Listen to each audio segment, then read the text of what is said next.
Bring some music to our gathering. And so, welcome, and I'll talk to you later. Thank you. And Rabbi Ricky, if you would mind, you and Peter joining us here on the stage. And then I'll start.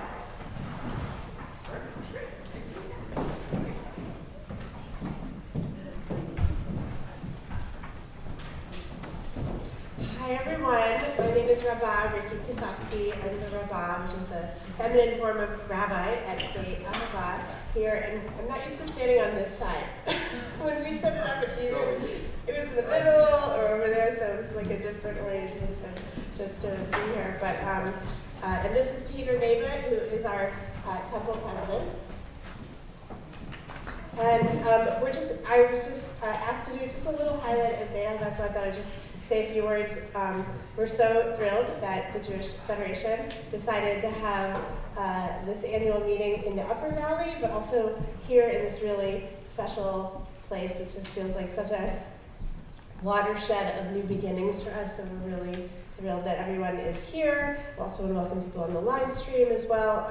So I'll just say a few short words about Beit Ahavah. Beit Ahavah means the house of love, and we are the Reformed Synagogue of Greater Northampton, and we think we're in the 25th or 26th year, and that's a significant year. 26 is the numerology for the name of God, but it also is love twice, which is Ahavah twice, so 13 and 13 is 26. So I'm really feeling like this is a good year for us to talk about what is Beit Ahavah, and when Beit Ahavah began in the living room of Judy Goldman and Sheldon Snodgrass. And at the time, they put out a call for people who wanted to be part of an inclusive and reformed and progressive Jewish community up here in the Valley. And it's just amazing how in 25 years, the Jewish community has just transformed so much. So from what I've been here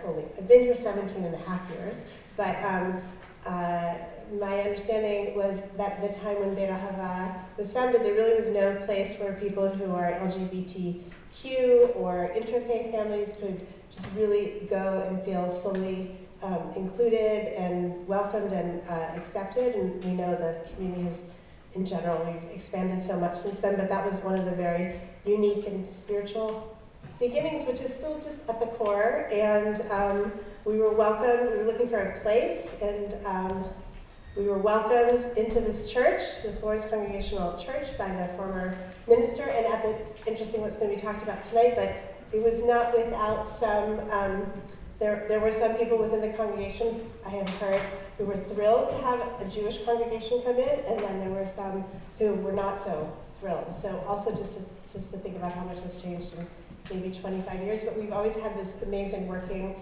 partnership with the Florence Congregational Church. So I just thought you could look around. It was established in 1861 as part of the abolitionist movement, and there were 9 different faith groups at the time that founded this space, and it's on the Underground Railroad, and there was all sorts of social justice activities and abolitionist activities, and Sojourner Truth gave speeches here, and Frederick Douglass. So it's really a profound place, and we feel really lucky to get to share the space. And then it became Bombyx Center for Arts and Equity, so fast forward today, it's this amazing opportunity for collaboration, sharing space, sharing resources, creative work that we get to do. And I think I'll just say we're a really creative, dynamic congregation, and love all the collaborations that we've gotten to have, and grateful to the Federation. Just want to thank also the Federation. I just personally, as a colleague, want to thank Noah Aronson,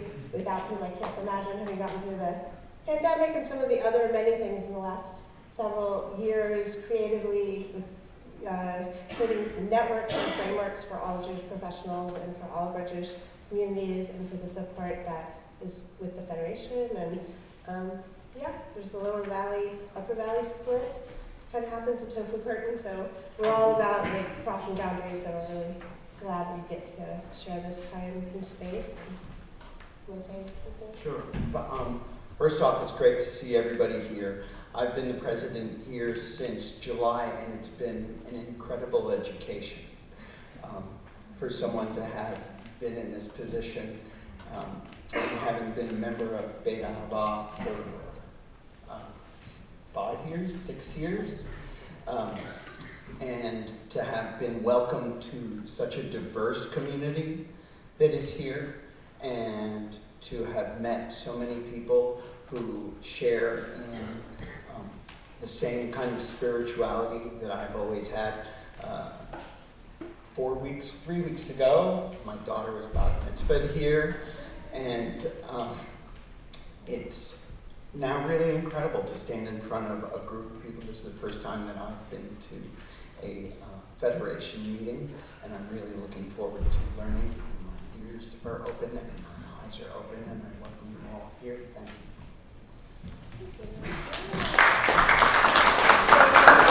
I want to welcome Noah Aronson. I know you're going to have a formal introduction later, but we're just so thrilled to have you and to have our friends from the ADL here tonight too. So thank you so much. All right, and next on our program, and just to say we are really thrilled and grateful to be in this space as well, Rabbi Ricky and Peter. And so next we have Bob Kahn coming up to talk about the Greater Springfield Eruv Corporation. And I just wanted to mention that as a new constituent agency, I think that this new relationship is really a marker of the growth that we've been seeing over the past few years. And so I'm excited for you to hear more about it. Won't be much more. Good evening, I'm Bob Kahn, I'm president of the Greater Springfield Eruv, and I would like to thank the board of the Jewish Federation of Western Mass for making us a constituent agency of the Federation. An Eruv creates a private domain for Jewish purposes. The major purpose of the Eruv is to join the community together, that people can carry diapers and toys to host home, people can attend events all over town, families can have a Shabbat life throughout the entire Jewish community. It helps bring all of Klal Yisrael together. So what's an Eruv? An Eruv creates a private domain for Jewish purposes. Jewish law prohibits work on Shabbat. On Shabbat morning, you're not allowed. On Shabbat morning, your home is your private space, and you're allowed to carry within that private space.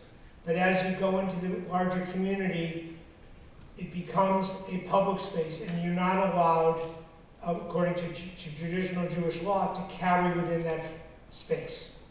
So an Eruv gets together a lot of private spaces and joins it into a greater whole.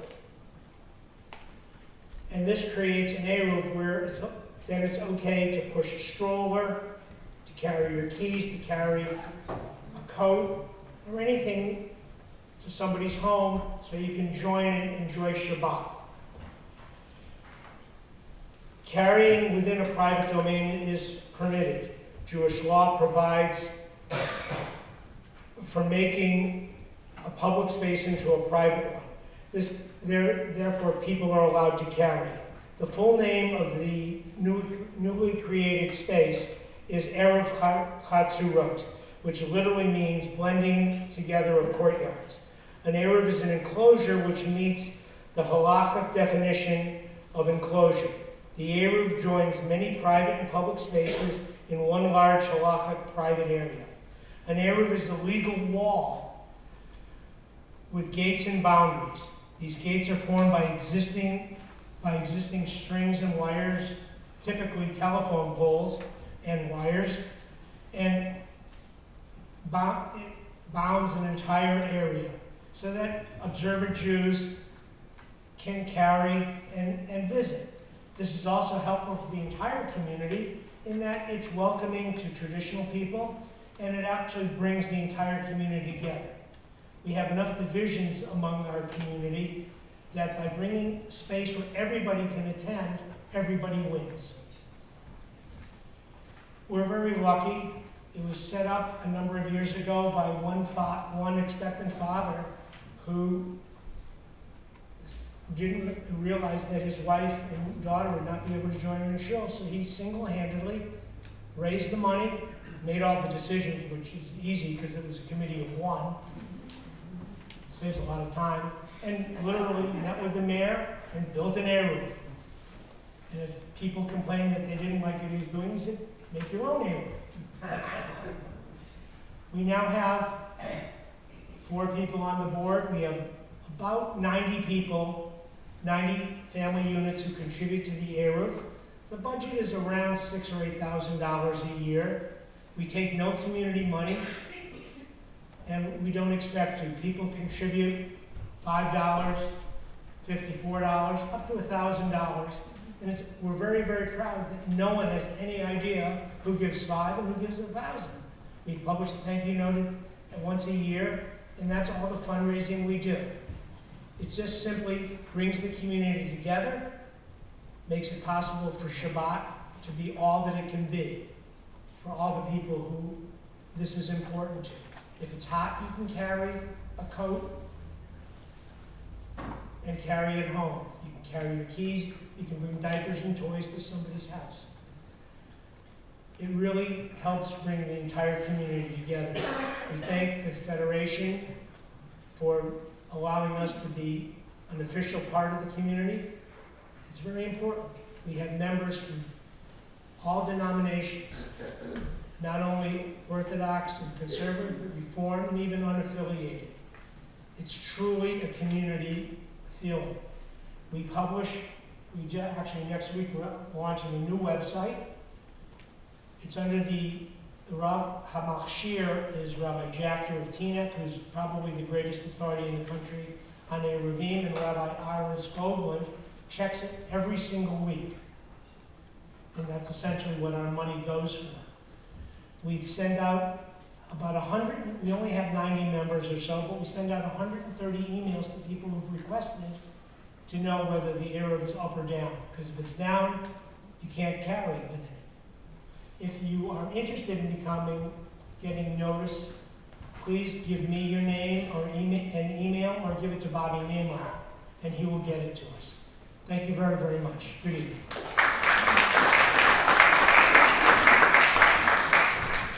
Thank you, Bob.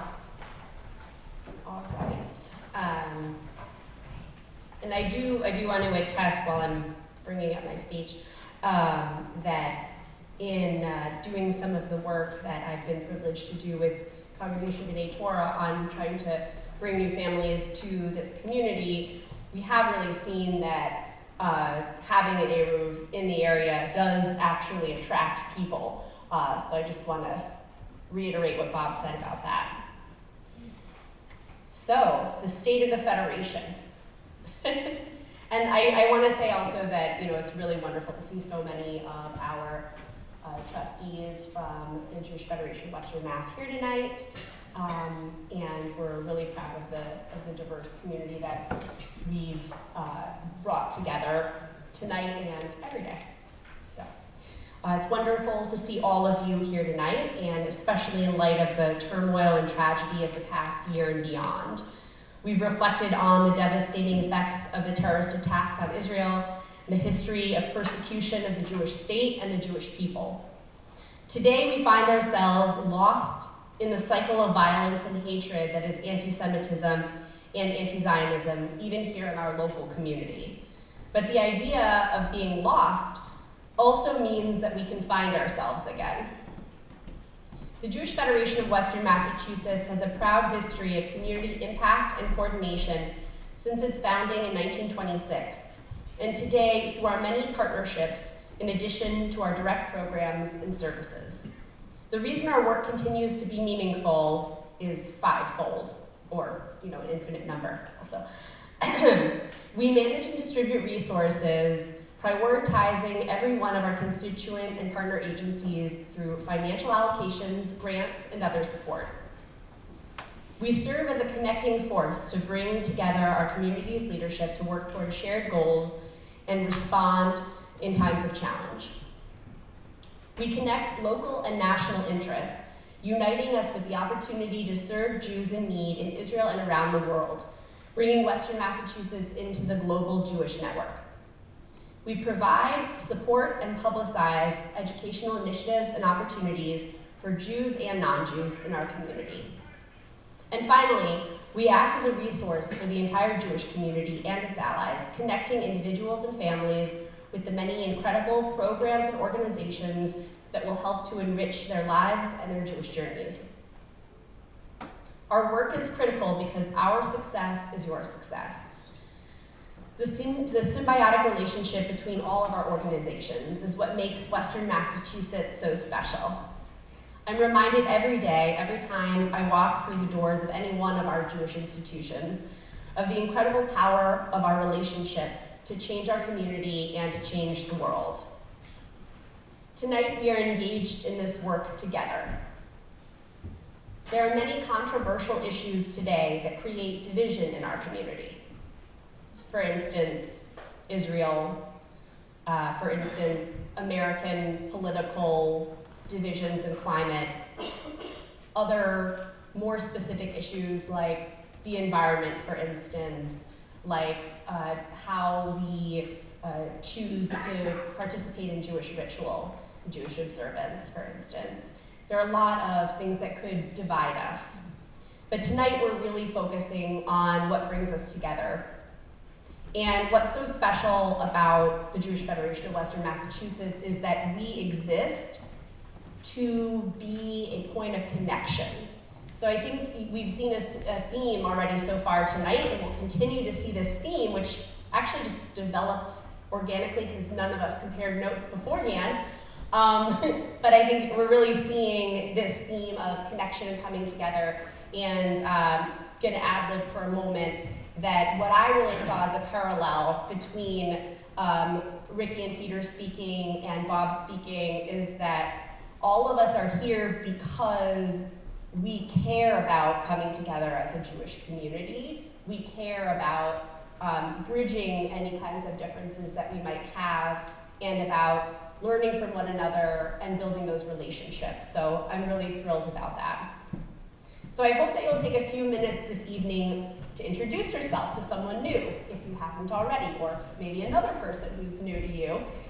And we'll have our dessert reception afterwards, so that's a good opportunity as well. So simply by being here tonight, you proclaim your desire to be in community together, and that is at the core of our mission. We exist because of you and to meet the needs of our community as they evolve. Tonight, in this space dedicated to connection and togetherness across differences, we celebrate everything that unites us as one people. And to speak more specifically about the Federation and about our priorities in the year ahead, you can see more in the annual report if you choose to pick up a copy and take a look at that later.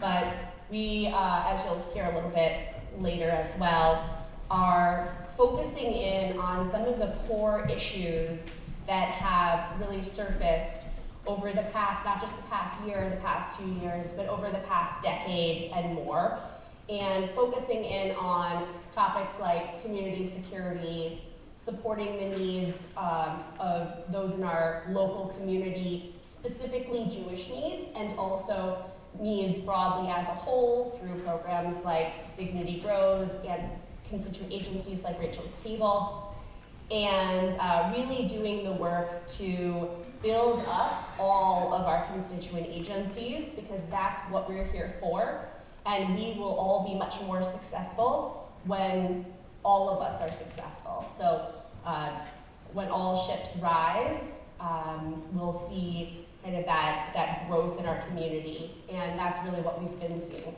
So we'll hear a little bit more tonight about some items like our new security initiative and about the growth of our Dignity Grows program, which has been really fantastic this year, seeing the program expand from what was initially a quick pilot from one of our board members who's here tonight, her daughter's bat mitzvah.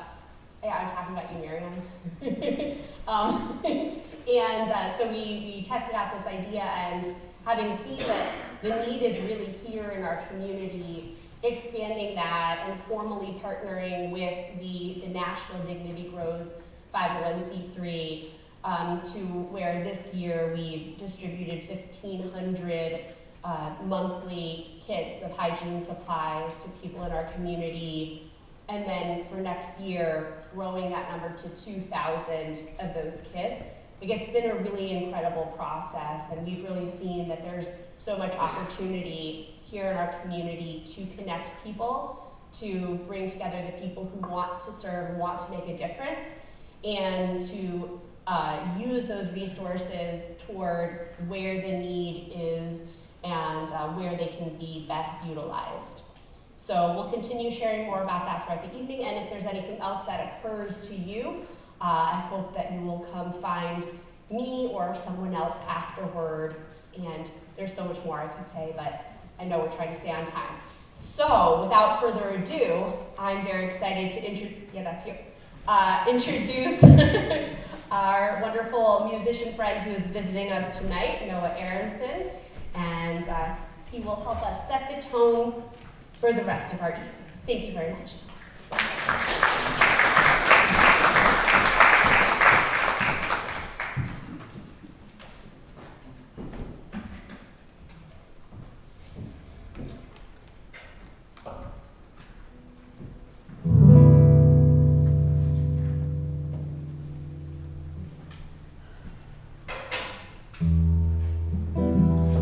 Connection and togetherness, that's what I was told to speak about. About 3 minutes ago I realized that that's what the theme was. I had to throw out everything I prepared. Nothing was about togetherness. Now I gotta speak all about togetherness? Oh my gosh. Nice to be here. I saw some of you a few months ago in the Berkshires for an event I did with the Federation out there.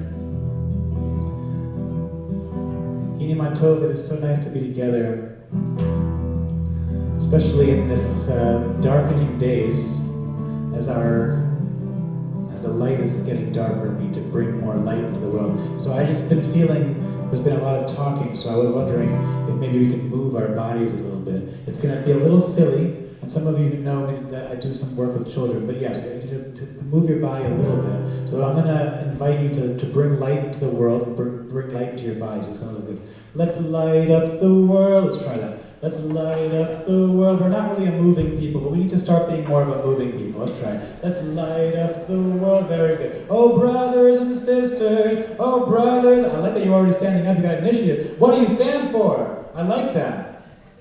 Togetherness and connection. Don't forget connection. Okay, here we go. Let's light up the world. Oh, brothers and sisters, together with peace and love. Ignore the Nixon. Just get that out of your head. We're just doing the peace sign, okay? Together with peace and love, bring light to the world. Oh, sisters and brothers, and sing Hine Matov. Let's try it again. Let's light up the world. Let's light up the world. Oh, brothers and sisters, together with peace and love. You sound so good. Bring light to the world. Oh, sisters and brothers, and sing Hine Matov. Let's try it. Let's light up the world. Come on. Let's light up the world. Oh, brothers and sisters, together with peace and love, bring light to the world. Oh, sisters and brothers, and sing Hine Matov. Here's your part, listen. Yanana, yanana, Hine Matov. You can clap, it's good. Yanana, yanana, Hine Matov. Yanana, yanana, Shabbatami. Shabbatami, Ganya. Let's try it again. Hine Matov. Yanana, yanana, Hine Matov. So good to be together. Yanana, yanana, Hine Matov. Look at you waving at each other from across the room. Yanana, yanana, Shabbatami. Shabbatami, God. Let's light up the world. Let me see you. Come on. Let's light up the world. Oh, brothers and sisters, together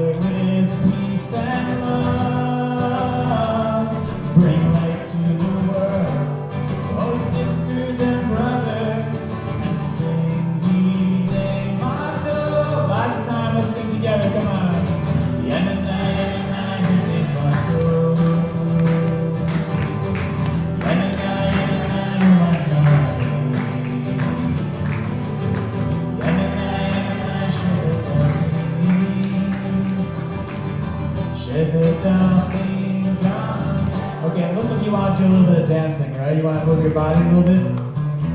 So your part in this song, you're going to hold down the bass line for us. All of you are standing. Your part's on like this. Try that. Then you go a little higher.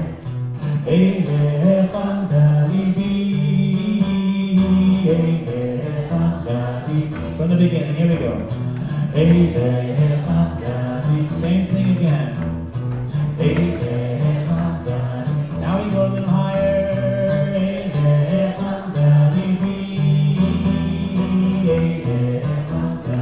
So this is what my heart truly desires. Let's be compassionate to one another, but also let's not be hidden. We've already heard this tonight, but we are a very small people, and we have no time and no ability in this moment to be divided, and especially do not have the ability in this moment to be hidden. There are people who have Instagram accounts that are 7 times the size of our entire population on Earth. So we need to be vocal, we need to stand up, we need to not be hidden in this moment. And so that's why it's so important, the work that you're doing here. So when we sing Hosanna, it's come out, wherever you are, it's going to sound like this. Oh, Hosanna, Be'adonai Titale. Come out, wherever you are. Hosanna, Be'adonai Titale. Come out, wherever you are. Again, Hosanna, Be'adonai Titale. Come out, wherever you are. Hosanna, Be'adonai Titale. You can put your hands together now. We can try it from the beginning. Here we go.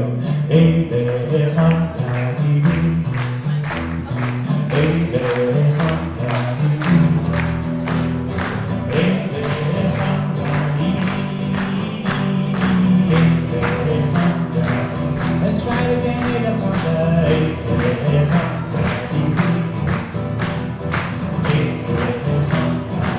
Now we go a little higher right here.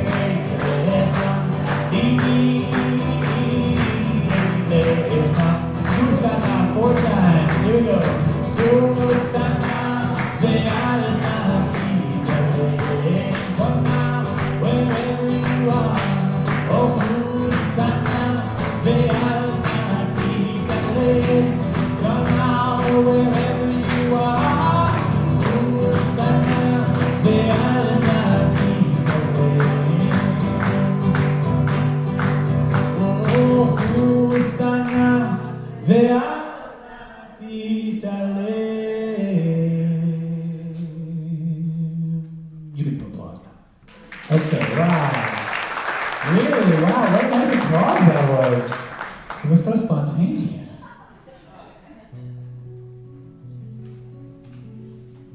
So I was told that I have about an hour and a half to 2 hours to sing right now.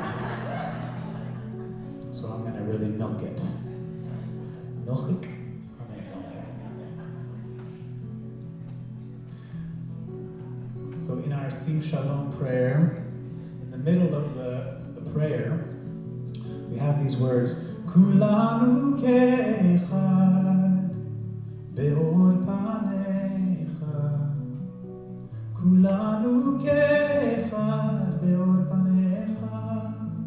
We are all as one, and we're able to see the light of the divine presence inside each and every one of us. And so we have this little light of mine, I'm going to let it shine, that exists inside each and every one of us. We created that concept that we are all divine sparks. So when we are searching for the pathway towards Shalom Ba'olam, for peace in the world, it exists right there in the middle of that prayer. If we want to get closer to that Shalom, we have to recognize that divinity inside each and every one of us. So there's a few parts to this song. The first one's going to sound like this. Sim, sim, shalom, shalom ba'olam. Sim, shalom, tova uvracha. Sim, shalom, shalom ba'olam. Sim, shalom, tova uvracha.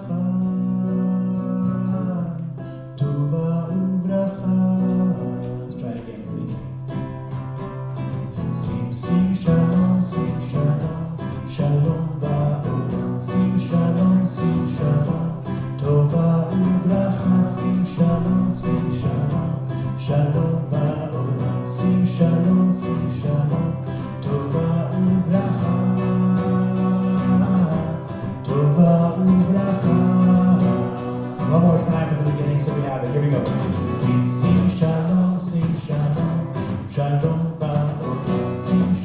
Sing shalom, tova uvracha. Sing shalom, shalom ba'olam. Sing shalom, tova uvracha. Tova uvracha. The next part's pretty easy to join with us.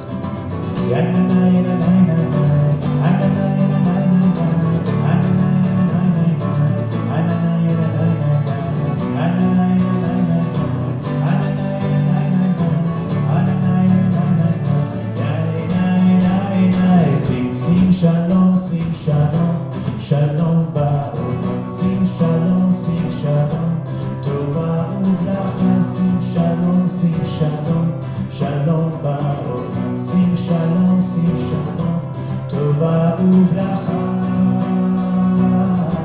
Tova uvracha. Let's try it again.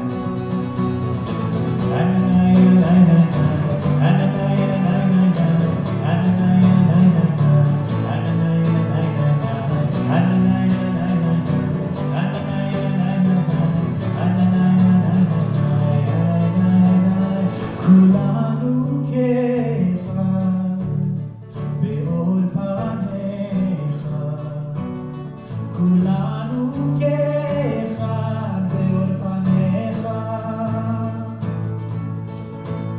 תורת חיים ואהבת חסד וצדקה וברכה ורחמים וחיים ושלום.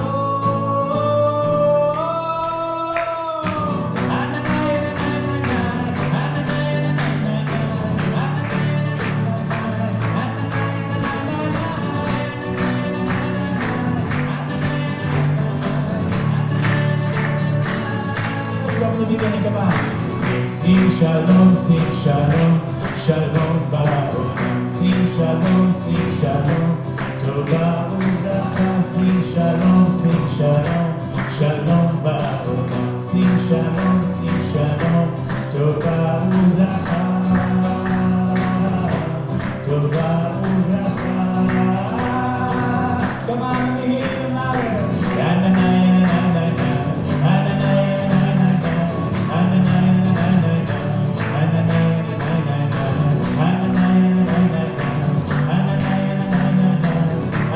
Keep singing your part.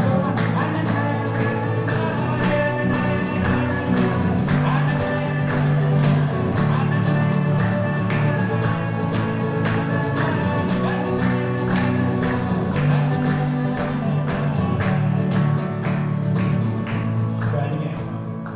Sing shalom, shalom ba'olam. Sing shalom, tova uvracha. Sing shalom, shalom ba'olam. Sing shalom, tova uvracha.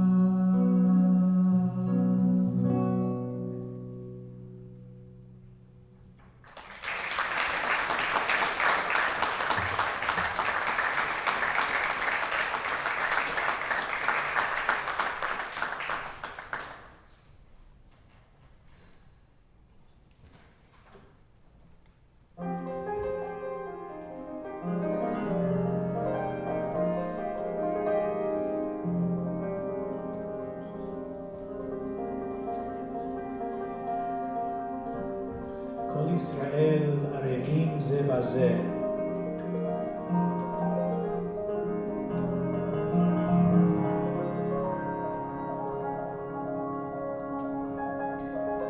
Every single Jewish soul is responsible for every other Jewish soul in the world. This is a hard concept to understand, but we're all interconnected in a way. When we light Shabbat candles on Friday night, we're not just lighting it for ourselves and our community, we're connecting to all the souls who have ever lit those candles before. We are all interconnected. Kol Yisrael Arevim Zabez Zebazeh.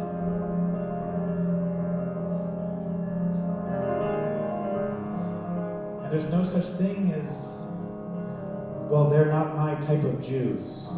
We can't afford to do that anymore. We don't have that luxury. So, Kol Yisrael Arevim Zeh Bazeh, I'm connected to the Adam Sandlers, and I am connected to the Sheldon Adelsons. I am connected to all the Jews in the world, whether I disagree with their positions or whether they practice differently than I do. We are all connected. We are all family. So when we argue, we're not arguing as opposites, we're arguing as family members. So we may disagree, we may differ, but we are all interconnected. And we are never going to lose that bond. It's so, so important. Because what we do is we show up for each other. We show up for one another in the world.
So, I also heard tonight mention of support for Israel.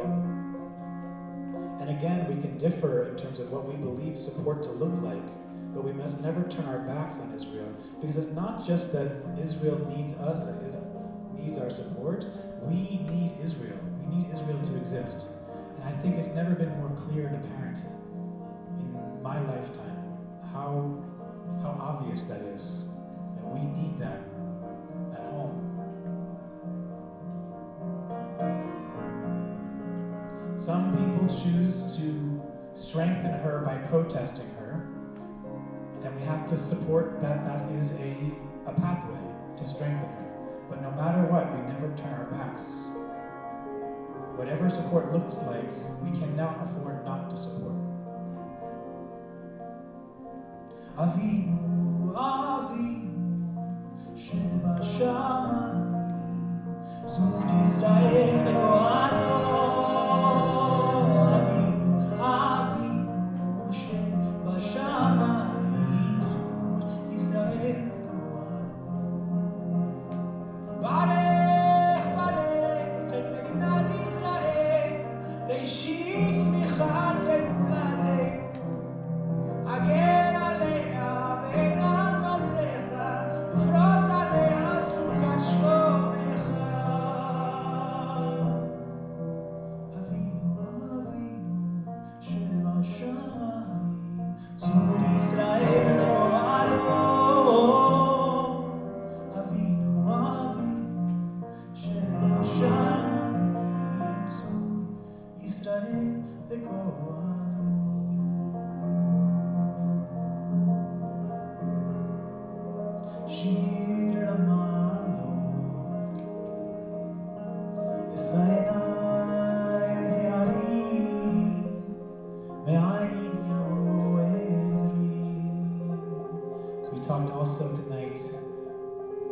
Guardians of Israel, Shomer Israel. Shomer Israel, the one who guards Israel can never rest.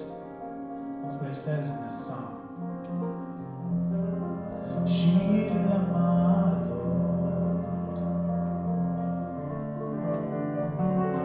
שיר למעלות, אשא עיני והרים, מאין יבוא עזרי, עזרי ממשה, עושה שמיים וארץ, אל ייתן עמוד רגליך, אל ינום שומרך, הנה לא ינום ולא יישן, שומר ישראל. There it is right there. The one who guards Israel never has an opportunity to rest. הנה לא ינום ולא יישן, שומר ישראל. השם שומרך, השם צילך, על יד ימינך. יומם השמש לא יככה, וירח בלילה. השם ישמורך בגולה, ישמור את נפשך, השם ישמור צאתך ובואך, מעתה ועד עולם.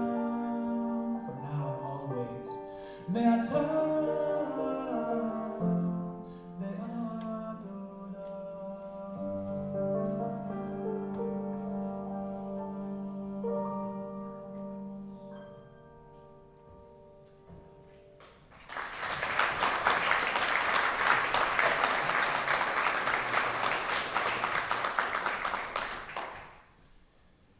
Hanukkah coming up. I don't know if you've heard before, but I was singing Christmas songs before.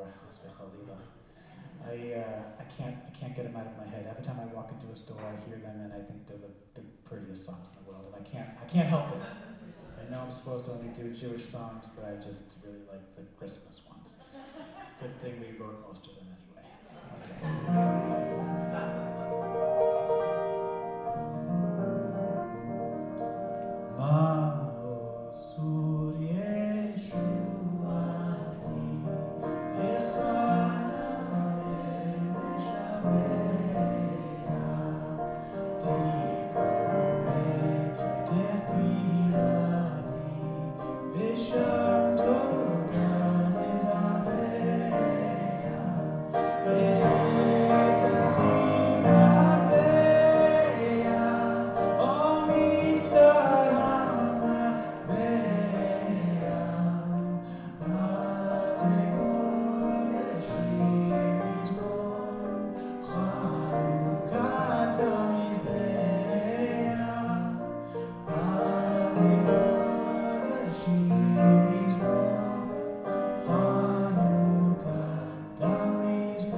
Hanukkah repertoire for this year.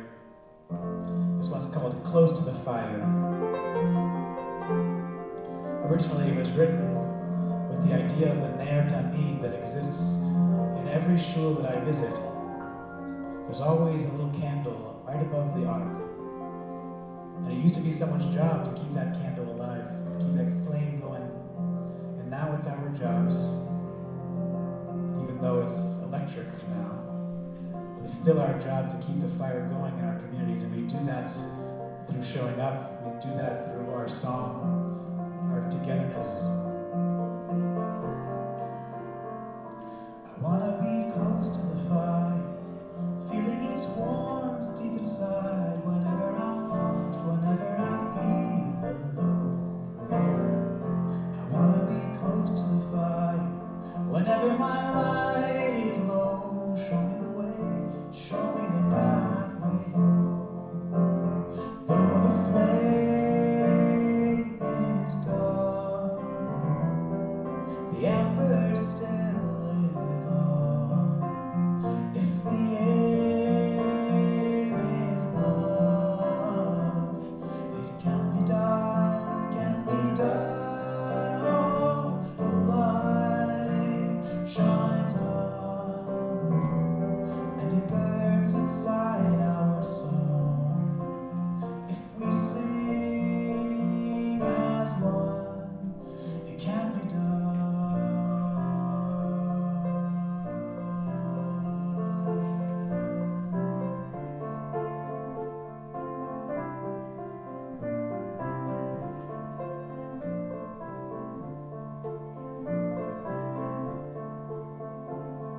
There's a Hanukkah song that they teach in Israel as children.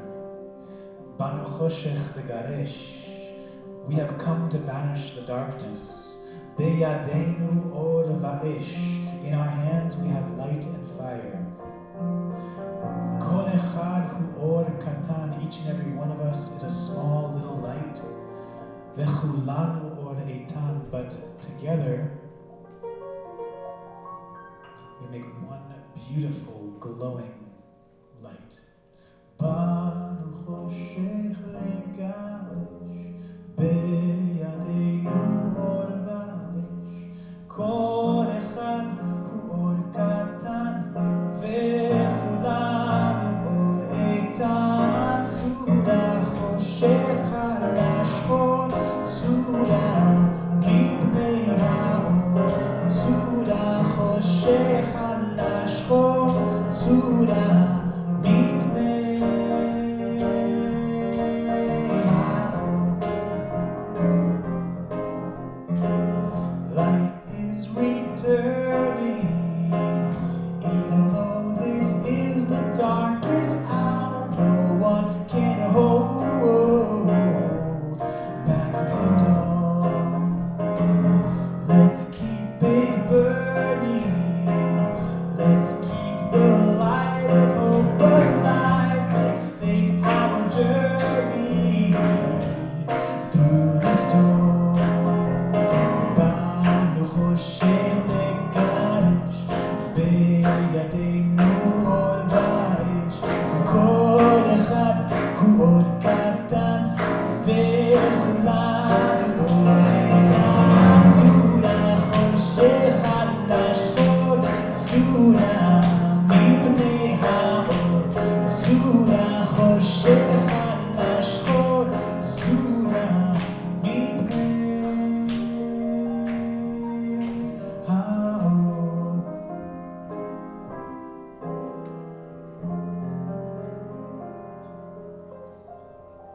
One more song before we continue with the evening. Is that okay? Yeah? 10? 5 more songs? 1 more, 10 more songs. Okay.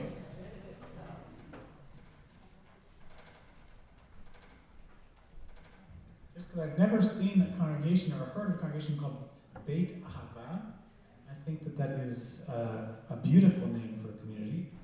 So we can't not leave without singing a little bit about love. These words are, let there be love. I saw you back there.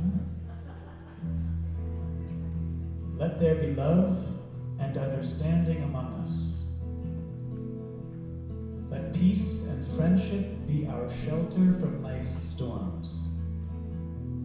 These words were written by Rabbi Chaim Stern, and I attached it to the words of the Hashkivenu, this evening prayer asking for shelter. We have a lot of Ufros Alemus, we have a lot of prayers for asking for shelter and peace. But 2 things about this. After the 7th, I was asked to sing this song a lot, and I wasn't able to do it yet. I wasn't able to say, let there be love and understanding among us. It was too soon for me. One of the things that I was so frustrated about this year was how quickly we had to jump into action, and we didn't have enough time to just sit and mourn and heal and let that wound heal before jumping into action and response. So I wasn't yet ready to say, let there be love and understanding among us, but the work of this year has been, how do I soften my heart? How do I soften more and more when I find myself hardening more and more increasingly? Let there be love and understanding among us. Let peace and friendship be our shelter from life's storms. And so what you do here at Federation is you add more love and more light into the world, and you give support to the Jewish people, but you're not only giving support to the Jewish community, you give support all around the community. Every community I visit, there is philanthropy, there is tzedakah, there is giving all around the local community. not just supporting Jews. Yes, of course, we have to support our own, but we also have to give tzedakah to the world. And in that way, Nora, I told you I was going to make this comment. In that way, listen, stick with me. Sometimes I'm grateful that anti-Semitism exists in the world. Stick with me, I know what we're talking about here tonight. But sometimes I'm grateful because, they're going to find lots of reasons to hate us. Every generation will find a new reason. So that's not going to go away, unfortunately.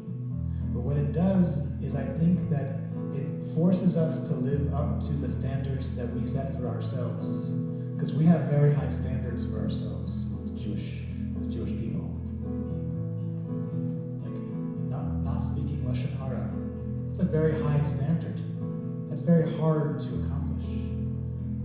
Not only supporting Jewish communities, but also supporting anyone in need. That is a Jewish value of ours, right? So,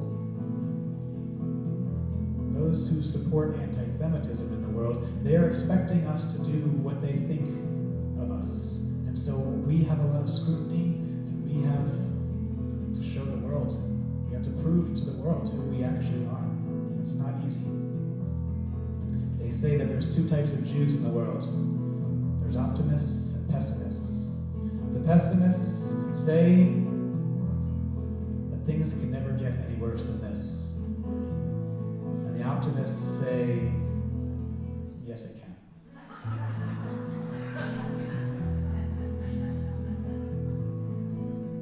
So, let there be love and understanding among us. Maybe that will be our shelter from life's storm. Let's try it again. Let there be love and understanding among us. Let peace and friendship be our shelter from life's storm. One more time. Let there be love and understanding among us.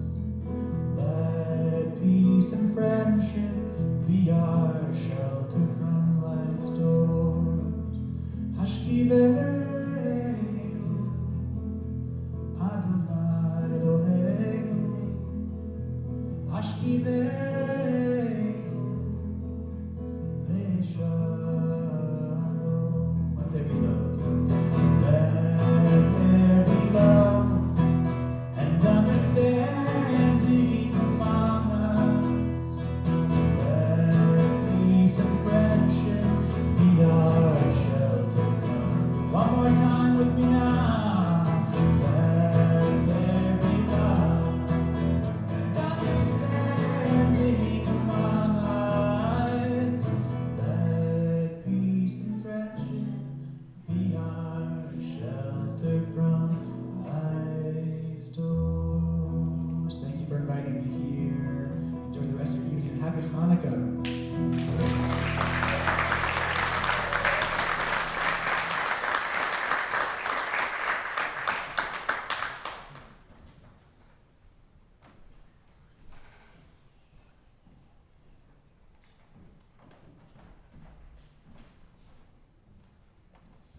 Thank you very much, Noah. That was so beautiful. My name is Molly Parr, and I'm the first vice president of the Jewish Federation of Western Massachusetts. Thank you all for coming tonight, especially those of you who made the trip from the Lower Valley. I grew up in the Lower Valley, in Long Meadow, and now I live here in Florence. In fact, Beit Ahavah is my congregation up here, and where my oldest is taking B'nai Mitzvah classes right now. I want to thank Rabbi Ricky and Cassandra for hosting us tonight. One of the great things about the Jewish community here in the Valley is the diversity of expressions of Judaism.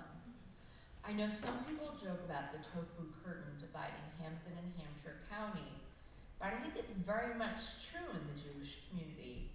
From LGA in the Upper Valley to LYA in the Lower Valley, we really run the gamut in terms of Jewish experiences. There's really a shul or a community for everyone if you look hard enough. Our job at the Jewish Federation is to sort of hold all this wonderful diversity together. I chair the development committee for the Federation, and I'm proud to say that our community has raised nearly $1.5 million across our various causes. The Federation's annual campaign has raised nearly $626,000 so far towards our $850,000 goal. Those funds go to many important programs and institutions across the valley, including security grants for local synagogues and shuls, educational programs, and to support Jewish causes abroad. In addition, the Federation has raised nearly $770,000 through the Israel Emergency Campaign, thanks to the extraordinary efforts of Rhonda Parrish. This includes a $100,000 match from the Harold Grinspoon Foundation. The Jewish Federations of North America has raised more than $870 million for the Israel Emergency Campaign, allocating more than $720 million to partners and those in need in Israel. Of course, we want to finish the year strong, so as you're making your end-of-year donations, please consider giving a little more to the annual campaign.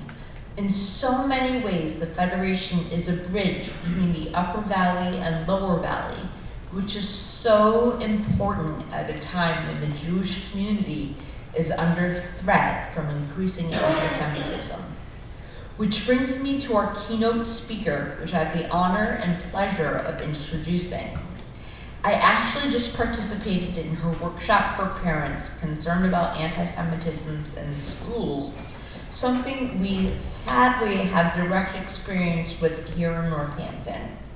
Sarah Kolb is the Deputy Director of the ADL New England.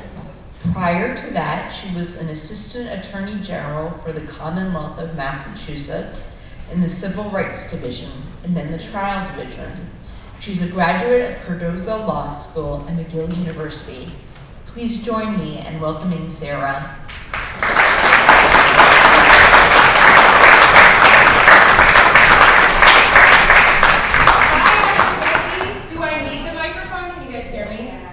I need it, okay. I feel like I project really well, but this is a big room and a big crowd. Thank you guys so much for being here and giving us your attention at this late hour. I also want to give love to my colleague, Becca Levitt, who is going to be giving this presentation with me. Just a tiny bit of introduction, because part of the reason for our being out here is we don't necessarily always have the biggest presence in the western part of the state. ADL New England covers 5 states. We are a tiny but mighty team, and it's hard to be everywhere at once. But we wanted to have an opportunity to connect out here so you guys know who we are, our human faces, and know that we're here to support you in whatever ways we can. As was noted, as Molly stated, I'm the Deputy Director for ADL New England. I most recently was an Assistant Attorney General doing civil rights work and trial advocacy. My whole career has really been animated by a desire to use my tools of advocacy for vulnerable communities. After 10/7 was the first time in my life that I felt my own community was extremely vulnerable, and I needed to do something about it and to fight back against these tides of hate that are coming at the Jewish community. So it has been incredibly difficult work, but an unbelievable privilege to be doing the work at ADL and with incredible colleagues. I'll let Becca introduce herself as well. Hi y'all, my name is Becca Levitt. I am the Assistant Regional Director in the New England office. I've been there about 4 years. I oversee our legislative advocacy at the municipal and state level with a background in our incident response and threat assessment and security work. So that is part of why I'm here with you all today, is to be able to speak to the data that we've collected around anti-Semitism that we're seeing in New England as well as in Massachusetts. And I added those emails really fast, and my last, it is not .og, it is .org. Ignore that. I added them really fast. So but you are the OG.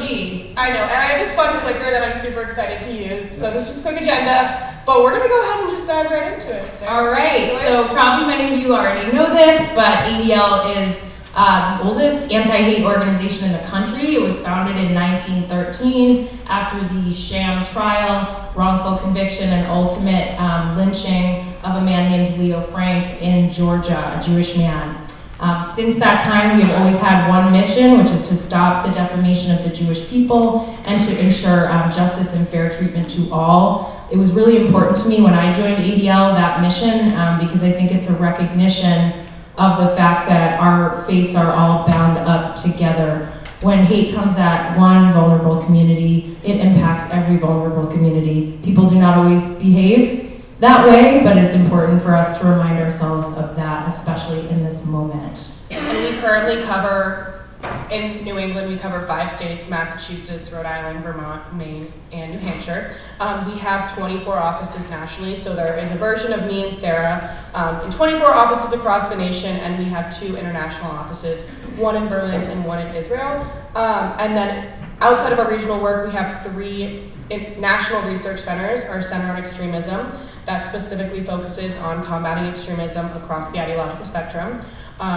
CAR, our Center on Anti-Semitism Research, which is specifically focusing on trends in anti-Semitism and anti-Semitic attitudes, and our Center on Technology and Society, or CTS, which is looking at online hate and just any sort of hate we see proliferating on the online sphere and on online platforms.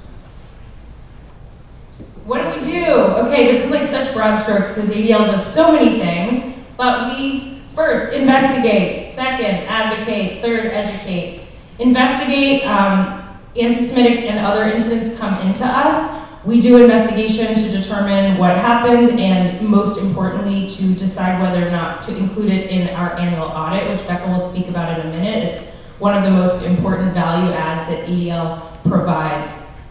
We advocate, so we leverage relationships in state and local government as well as at the national level. Just to give a quick example to put teeth on that, ADL just advocated for the Special Commission to Combat Anti-Semitism, which was created in this year's state budget that Governor Haley signed. It's the first in the nation. So really cool that Massachusetts is leading the way, even though it's for not so great of a reason, but such important work that's being done there. And educate. ADL's educational programming is, I think, second to none. We have been in the anti-bias space, anti-hate space in children's classrooms for decades and have so many incredible resources to offer there. And I love to tell this story. I shouldn't include my introduction, but I'm actually originally from Texas, so I've been in Massachusetts for about 4 years. And I was actually a byproduct of our educational programs in Texas. People always talk about how did I end up at ADL? How did I learn about ADL? I myself participated in our educational programs in middle and high school, and it's actually it's actually how I ended up working here. So I love to talk about that just in terms of like the longevity of our programming, and we love to look at like and track the progress that we're making in schools with kids. So love to tell that story. And we're going to just dive right into the data. All right, so our national audit, that's the information we put out every year on the number of anti-Semitic incidents that have happened, and there's a whole process involved in vetting that, and we take a really tough look at incidents to make sure they meet our methodology. As you can see here, the graph going back to 2014, there was a steady and very disturbing increase every year, year upon year. And then, of course, from 2022 to 2023, we just saw a massive jump. Fair to say that had a lot to do with October 7th, but what frightens me a little bit when we kind of come upon what our numbers are going to look like for this year is that, our 2023 numbers only included 3 months post 10/7. So we have every expectation, unfortunately, of seeing those numbers get even worse this year. So since 2014, that's an 873% increase in anti-Semitic incidents. Just a few little data points here. 1 anti-Semitic incident every hour in 2023. Yeah, so I'm going to talk a little bit about New England specifically. As I mentioned, we cover 5 states. As you can see, we had increases across every state we cover. As a region, we were looking at a 205% increase to 2022 to 2023. That outpaces the national average, which was 140%. So when we're looking at 2022, 2023, that's only 140% increase versus what we're looking at in New England. So 205%. And then in Massachusetts, just looking at our region, we were actually ranked 5th in the highest number of incidents per state in the country, following California, New York, New Jersey, and Florida. Those 5 states actually make up 48% of the anti-Semitic incidents that we saw nationally. In Massachusetts alone, we had 189% increase, again, outpacing the national average.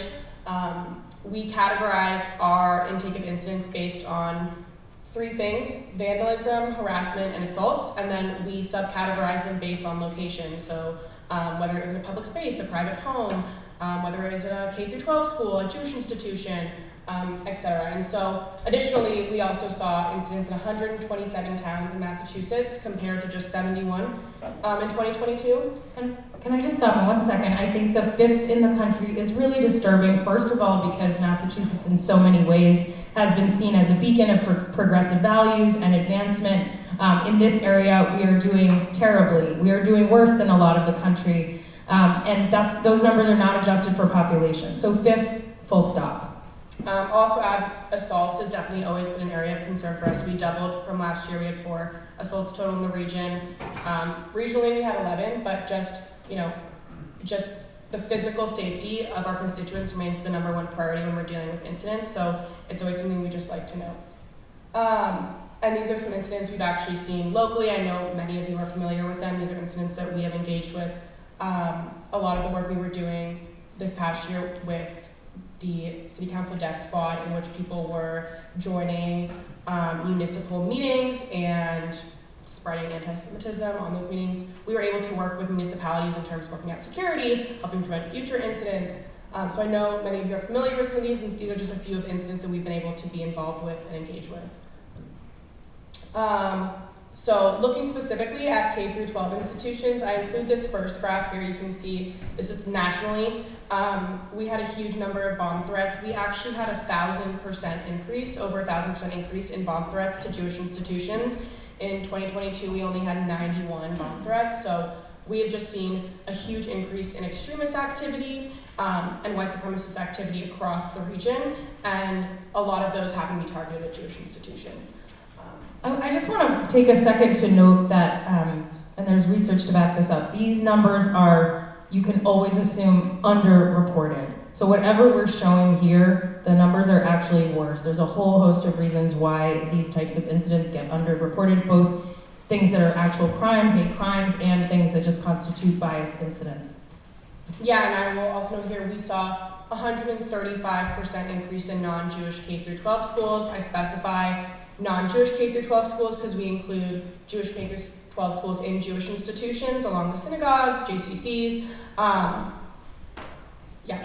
You should just know that K through 12, anti-Semitism in our K through 12 spaces is a major priority both nationally and for our New England region. So we're kind of blowing through a really quick overview of the work, but there's so much more going on, and you can certainly reach out to us to find out more. Go to ADL's website. There's a million resources and reports being issued every day. But the K through 12 area, both at the sort of policy level about curriculum-related issues and incidents that are taking place in the classroom, those are very high priority for us.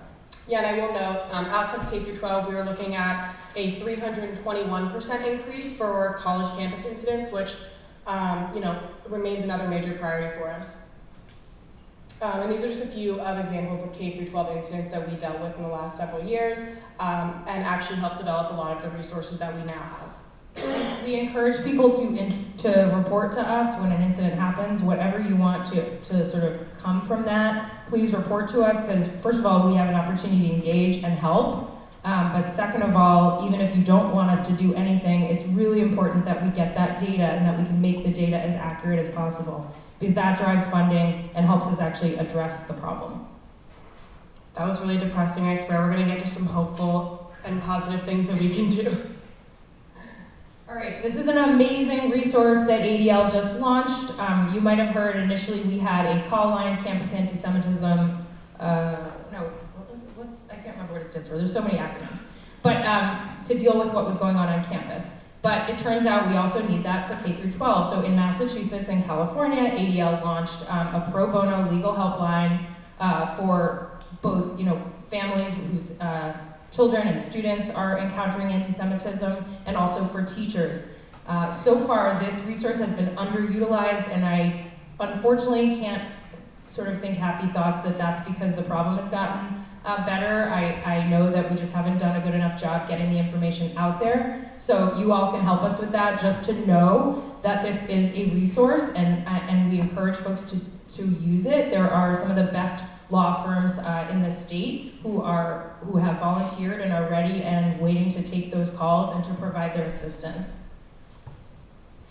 So obviously, the stuff going on campuses has been a big issue. Some of you may know last year, in response in part to sort of demand and request for this assistance from Jewish families, ADL launched the campus report card, which is basically, we gathered a ton of data from schools to assess how they were handling anti-Semitism on campus, a whole bunch of metrics, including what Jewish life was like on campus, to give families a resource, and also to push schools to do better. So we actually gave a grade to the schools that were assessed. I can't remember the exact number. I want to say we did about 80 schools in the first run, and they're probably going to expand it further. And using that as a tool to push for certain changes, we are advocating directly with college administrators.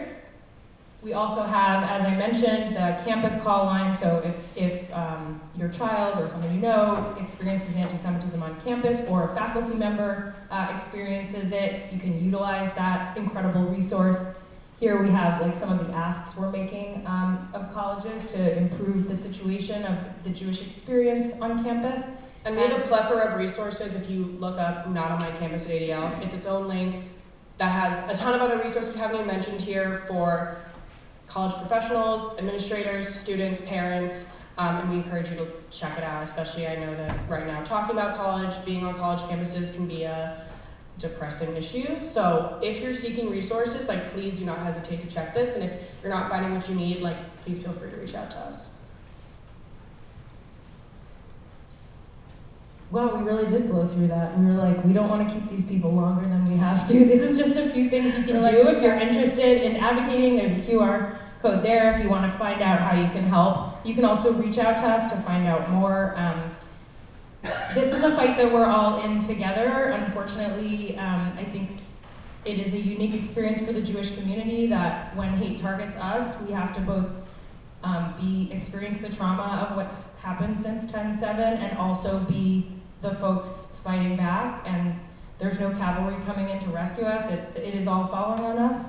But it is really important to know that we have each other and to know that there are resources out there. And ADL is doing everything it can to make that easier and to give you all tools to deal with what we're seeing happening in our communities every day. Yeah, I just want to emphasize, our role is really in service to the 5 states that we cover as a region, and the constituencies such as you all. So please don't hesitate to let us know what you're seeing, what you need, what we could be doing more of. Because our job is, the response to something that the Texas region is not going to be the same to what the New England region is going to do, and so we really rely on our constituents to let us know what they're seeing in the community, what they need from us, and if we're not the answer, then hopefully we can step in and help you get the resources that you need. And we have a lot of relationships to leverage and ways that we can elevate voices in the community, so don't ever hesitate to reach out. Awesome. Thank you so much for having us.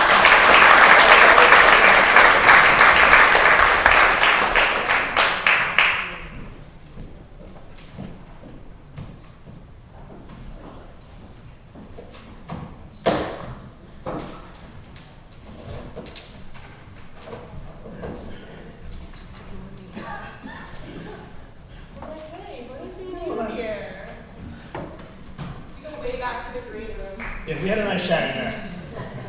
So, good evening, everyone. I believe I may be the final speaker tonight, and I do not want to stand between everyone and dessert, so I'll keep this very brief. So my name is Andrew Hoffman. I am the brand new Deputy Regional Security Advisor for Secure Community Network, serving the federations here in Western Mass and the Berkshire. So it's a little bit of a mouthful.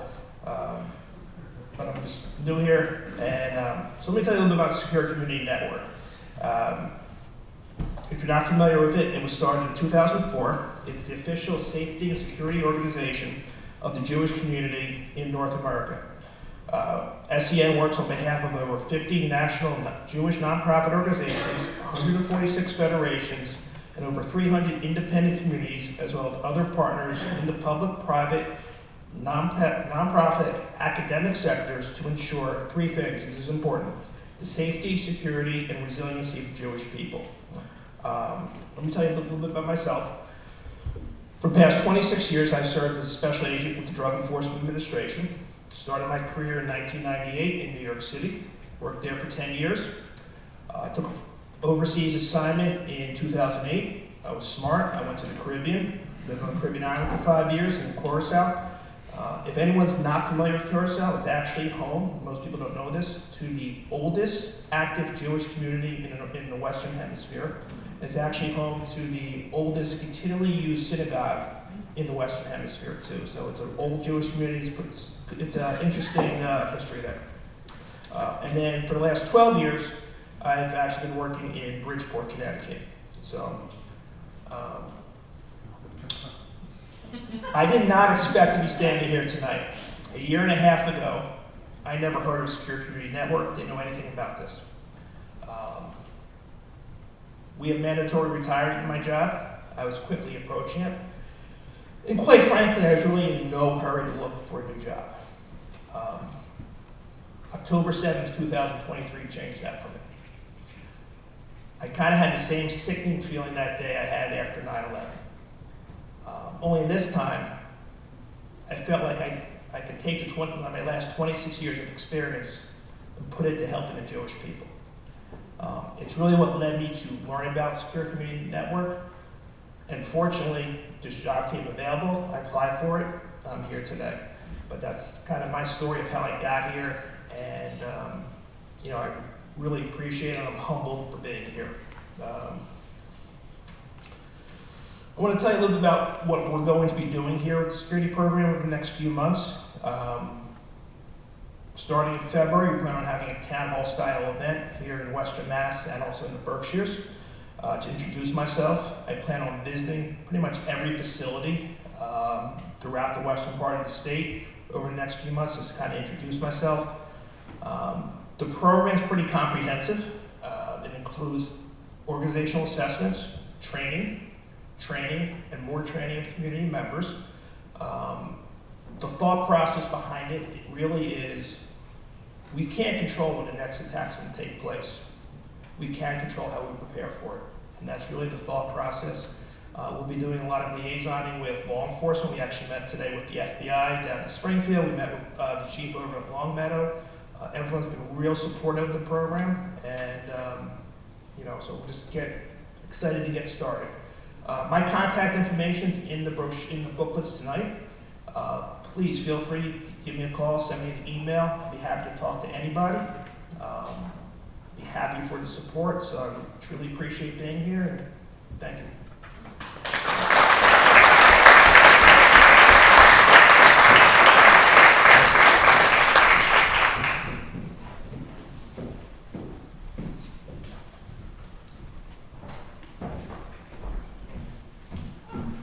Thank you so much, Andrew, and it's a pleasure having you on board.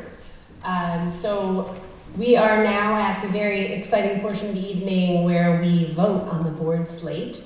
Before we do that, we wanted to take a moment to thank our current 2024 trustees. Let's see if I can do this. Adjust it for short people.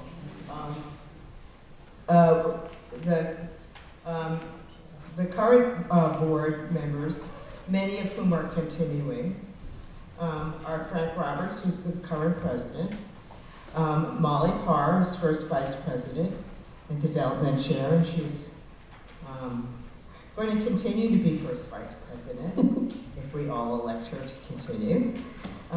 Carol Engelson is the second vice president and JEF chair, and she's stepping down from that position because there's a new chair at JEF, but she is joining the board as just a regular board member. So we're happy that she's been able to continue. Josh Vogel is our treasurer, and he's going to move from the position of treasurer to becoming secretary. And Owen Zarrett has been secretary for the past year, and he feels that he has too many other obligations in the community, so he's stepping down from not only being secretary, but from serving on the board of the Jewish Federation of Western Mass. And I've been serving as immediate past president, and I'm stepping back in to fill in for Frank Roberts, who's stepping down because of expanding family obligations.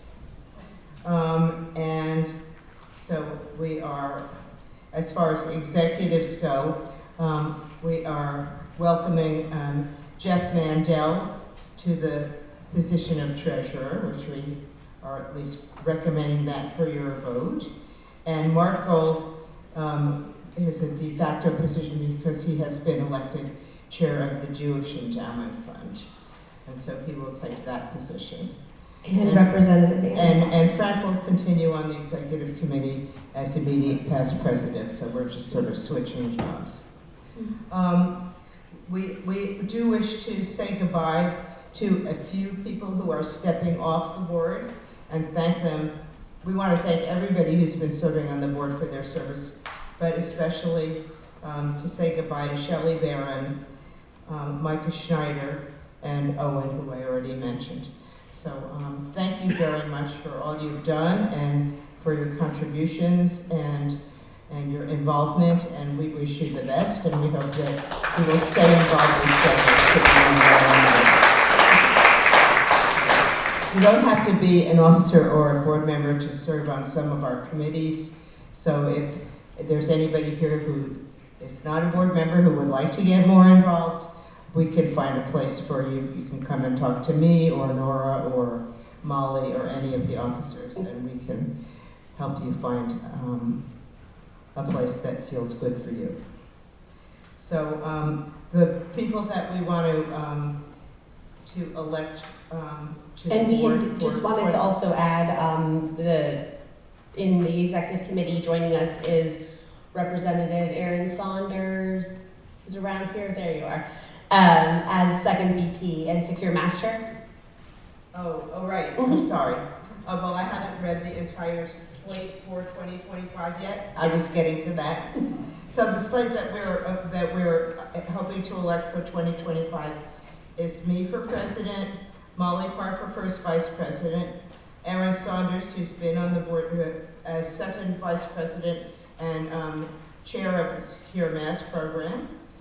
Josh Vogel is secretary, Jeff Mandel as treasurer, and Jeff has been on the board before, but not in the past year, and he's returning to the board, and we are really happy to welcome him back. Mark Gold, as I mentioned, as chair of the Jewish Endowment, and Frank Roberts as immediate past president. And then the remaining board members, we would like you to elect, proposing Marja Barr, who would be a new board member, Carol Engelson, who may be stepping down from the executive committee, but will be continuing on the board, Barry Fetterman, Ronnie Gold, Anya Griffith is another returning board member. I believe she was on the board for a while, a few years ago. Rabbi Kevin Hale is a new board member. Lisa Katz, Rachalea Kosofsky is a continuing board member. Lisa is also a continuing board member. Eric Lesser, who is also continuing as a board member. This was his first year, and we're electing him to a new 3-year term. Patricia Loveday, who would be a new board member. Rhonda Parrish is a past Federation president and would be a returning board member. She hasn't been on the board for the last couple of years. Max Schnaper is continuing, and Corey Tratner is continuing. So that's the new slate for elected board members. and we offer them all for your approval. Do we get just a show of hands, or? Yes. Need a motion. Okay. Steve, would you like to make a motion? I move to slightly approve this presented. Would anyone like to second that motion? Great, wonderful. Thank you, Steve. All right, without further ado, please raise your hand to vote in favor of the board slate, should you choose to do so. Wonderful. And any opposed? I want to say that I was really, as chair of the nominating committee, really gratified this year to get a lot of suggestions for names, a lot more than we were able to elect at this time. So I hope that we can involve some of those people in some federation activities that are important to them, and hopefully they will be able to serve us that way and maybe be a board member in the future. So. Absolutely. Any abstentions? All right, well, congratulations, and we have officially passed the board for the 2025 Jewish Federation of Western Massachusetts Board of Trustees. Thank you, Robin, and Mazel Tov and welcome. And so in closing, thank you to everybody for being here tonight and moving us into the new year. No, just, feel free to start coming up. And we will be moving back into the reception room for a brief dessert reception, should you choose to join us after Noah's closing song. So thank you very much, everyone.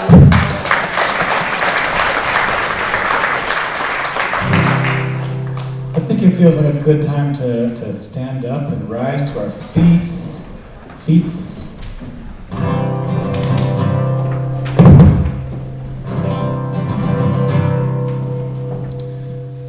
So we're going to sing, as a closing song, a High Holy Day song. Can you believe it? Like, we're about to get into Hanukkah, but I'm still going to sing a song that we sing on Rosh Hashanah. Isn't that amazing? Tonight is Rosh Hashanah for Hasidus. Is that, what do you mean? When the Algeria got let out of prison, it was about celebrated as the second Rosh Hashanah. Huh. Did anybody else know that? Wow. That's See, we always learn something here at the annual meeting. Can I get my monitor put back on? Sorry, I can't hear myself. Okay, so on the High Holidays, we finish Rosh Hashanah. Thank you. We finish Rosh Hashanah with these words, Hayom Te'amseinu. Can you say that? Hayom Te'amseinu, which means today you strengthen us. Obviously, in the context of the liturgy, we're talking about God strengthening us and strengthening the Jewish people. But you, literally, Hayom Te'amseinu, today you, each and every one of you, are strengthening the whole community. You're the people who work in the background. Not everyone knows of all the support that you're doing day in and day out. Hayom Te'amseinu. So thank you. Thank you for supporting me, and thank you for supporting the entire Jewish community for what you're doing. Kol Yisrael Arevim Zeh B'Zeh. We all support one another. So thank you. So all you have to do in this song is sing Amen, Amen, Amen. Hayom Te'amseinu, Amen. Okay, let's try it. It's gonna sound like this. Amen.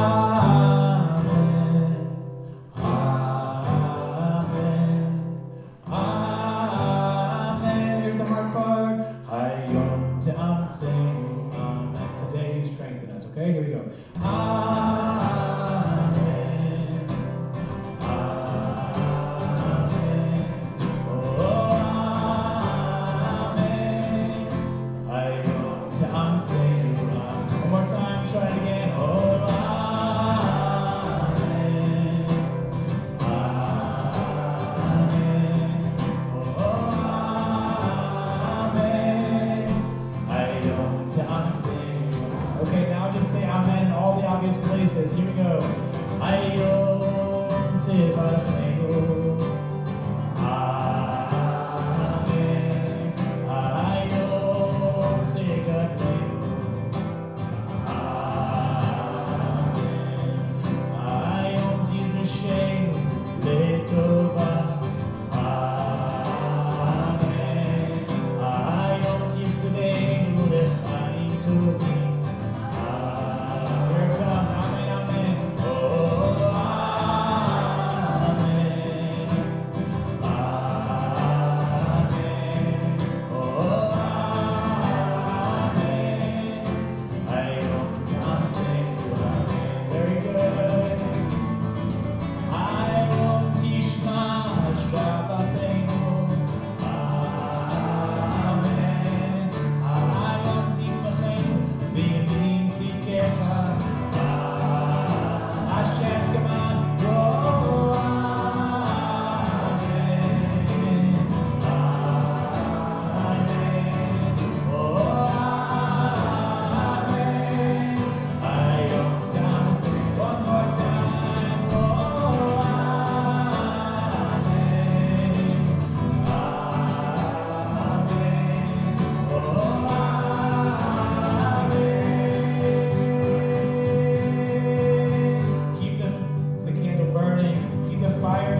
Thank you so much.